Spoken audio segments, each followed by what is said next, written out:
Good morning, this is Kasturi De. Today I'm going to discuss this chapter, Food Production and Management, according to ICSE syllabus, class 8. So today I'll start with organic farming, okay? So in my last video, I stopped at horticulture, propagation of horticulture, of plants in horticulture. Now I'll start with organic farming. See, what is organic farming? So first is this excessive use of fertilizers. We know that while farming, the farmers use excessively the fertilizers use excessively, which affects the salinity of the soil, which causes soil and water pollution. So this organic farming is becoming popular nowadays. Now, organic farming is the practice of using organic manures instead of using artificial fertilizers. Okay, so what is organic farming? Organic farming is a practice of using organic manures instead of artificial fertilizers, where the farmers are using artificial fertilizers, pesticides, etc. Instead of that, they are using organic manures, an organic way they are cultivating the crops. Okay, so this practice is used to produce food and fiber with the maximum use of organic manure and recycled farm waste such as straws and livestock excreta and some bioagents. Okay, so organic manures and recycled farm wastes, which are the livestock excreta, that is animals excreta, and the straws of the plants. These are used as manure, and some bioagents are used. Okay, and they are used to fertilize the soil, and so that all these are used for the preparation of the biofertilizers, and these are used to fertilize the soil, and the production, the crops are produced in this way. Now here there is minimal use of synthetic pesticides or fertilizers. Okay, mainly sometimes there is they are not used. These pesticides and fertilizers are generally not used, and if they are used, they are used in very minimal quantity. Now organic farmers add bioagents to the soil. What are bioagents? Bioagents are blue-green algae that release organic matter into the soil by its life activities. These blue-green algae, they release some organic matter. Okay, and that is used as bioagents. The organic matter improves the structure of the soil and its water building capacity. Due to this, healthy plants are produced which can resist diseases and insect predation better. Okay. Now, organic farming adopts a healthy cropping system, mixed cropping, intercropping, and crop rotation. These all are supported by organic farming. Now, next we are coming to the advantages of organic farming. What are the advantages? The first advantage, it is toxic free food. Okay, these food which are produced by organic farming, they are toxin free. The products are safe to eat as they do not contain any pesticide residue, or even if it is there, they are in very small quantities, very lesser amount. Okay, than the conventional produce. Then control pests and weeds. The cropping system used here help controlling insects, pests and weeds besides providing nutrients. Besides providing nutrients by this organic farming, the crops are this cropping system they are using, they help to control the insects, the pests and weeds.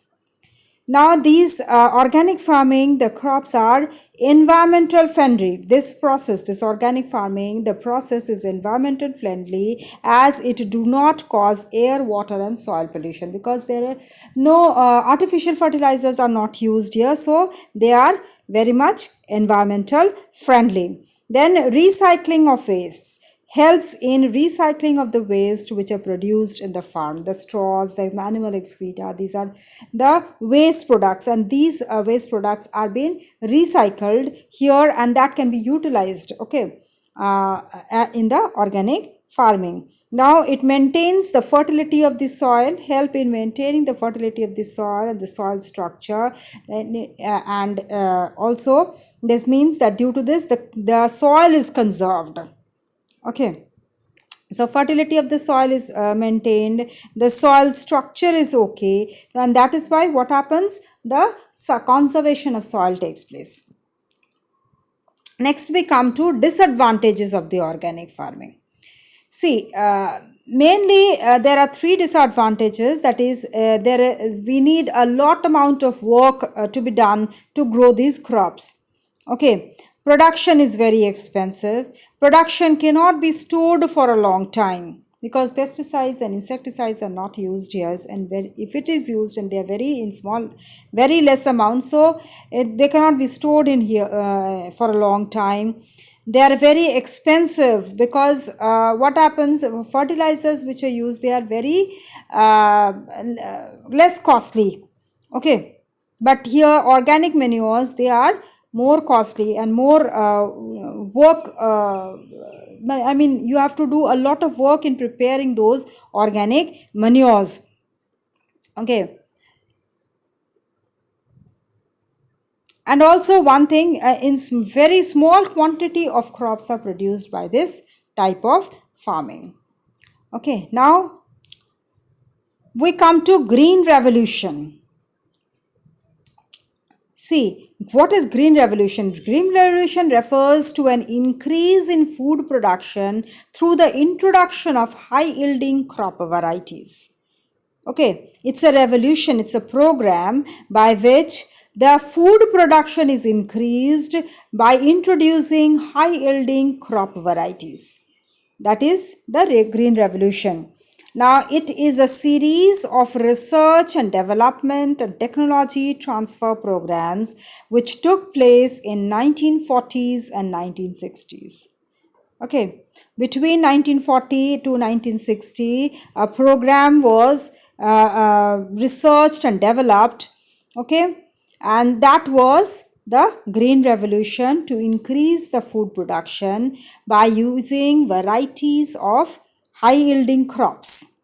Okay, its main aim was to increase global food production, especially in the developing nations like India.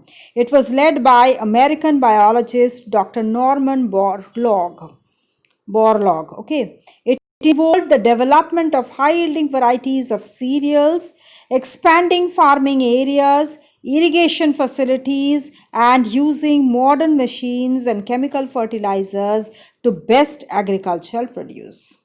So that best agricultural produce can be found, okay, can be produced. Okay, so 2-3 processes are used, I mean, developed from this type of program. One is high yielding varieties of cereals, expanding farming areas, irrigation facilities. Another is modern machines and chemical fertilizers are used. Now in India, this revolution was led by Dr. M.S. Swaminathan.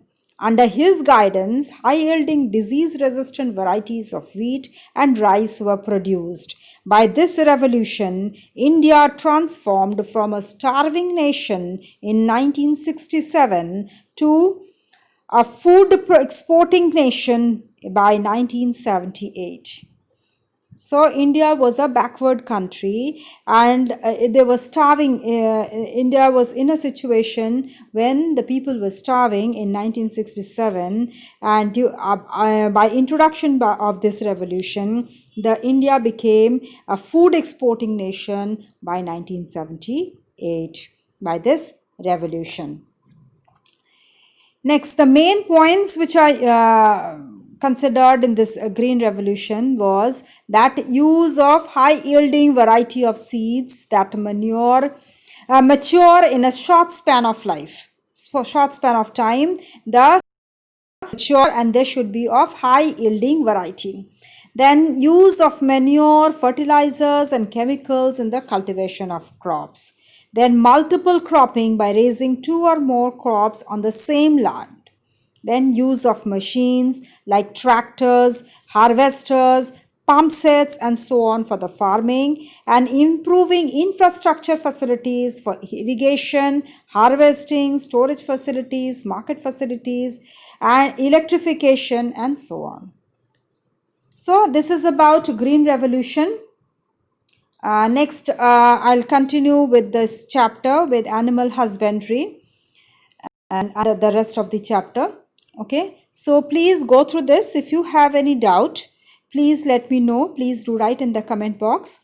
And if you like the video, share with your friends and colleagues and press the like button so that they can also be benefited from this video. And if you press the like button, I will also feel enthusiastic and produce new videos for you, new interesting videos for you and in a better way.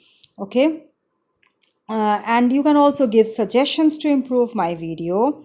And another thing, that if you are a new viewer to my channel or not subscribed yet, please do subscribe to get the notification of my next video. Thank you.